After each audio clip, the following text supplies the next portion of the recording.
Hi everyone, and welcome back to the second day of Eating Disorder Awareness Week 2018. So this is also my second day of wearing my monkey onesie, and we've also made sock monkeys today at my college at university. That's been a really positive event. A time when everyone got together, just had fun, but also to raise a bit of awareness about BEAT and what they do. So the UK's eating disorder charity, and a great way just to raise a bit of awareness about eating disorders. And it was a kind of environment where we could talk about it, but it wasn't kind of awkward in any way. It was a really great way of discussing without anyone feeling uncomfortable, I think. So also today, obviously I've been doing an A to Z, or started an A to Z of eating disorder awareness. So today I'm going to do E to G. So the first one, it's one I could talk forever about really. Eating, obviously, on the topic of eating disorders, there's a lot that I could touch upon. But I think no matter what type of eating disorder someone has, food and eating does play a role in both the eating disorder developing, but also in recovery. So whatever someone's using as a coping mechanism, for example, if they're using food and eating as a coping mechanism, that is something that does need to be dealt with.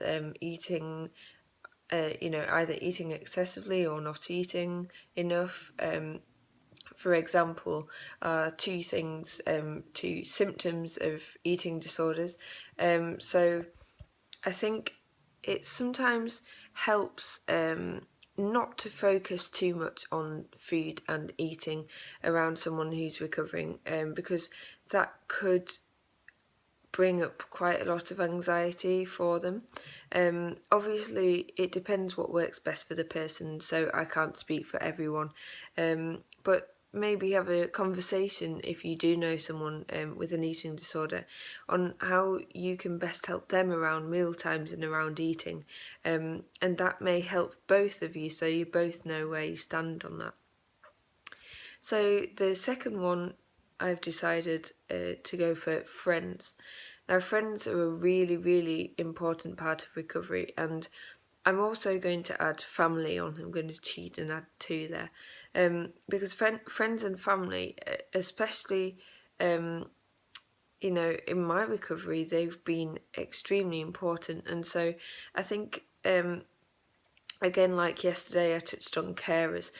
Friends and family, it's also important that they know where they can get support. It's a very difficult time for everyone. Eating disorders don't just affect the sufferers, they affect the people around them as well. So I think, being there as a family member or a friend is absolutely great. And I thank people from the bottom of my heart for all the support you give. But also it's important to look after yourself as well.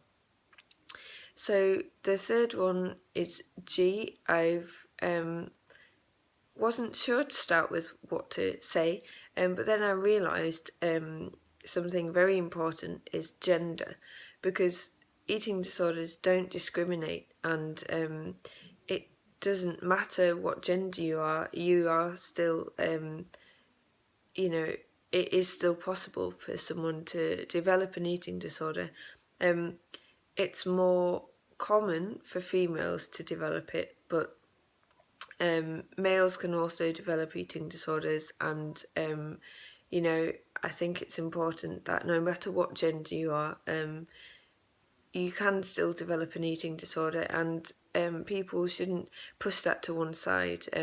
It should be talked about, and there's no shame in having an eating disorder. It's not your fault, and I think that's a really important point, that I often find that sometimes men don't want to talk about their eating disorder. They don't want to talk about the fact they had one, because they don't feel like they don't feel like it's something, for example, that men get. But it's true that men do get eating disorders. And so it's really important that we remember all genders can develop one. So that's my E to G today. I'll have more for you tomorrow on eating disorder awareness. If you would like to donate for my charity fundraising, it's www.justgiving.com/fundraising/sockmonkey. So thank you again for listening, and I will catch up tomorrow. Bye!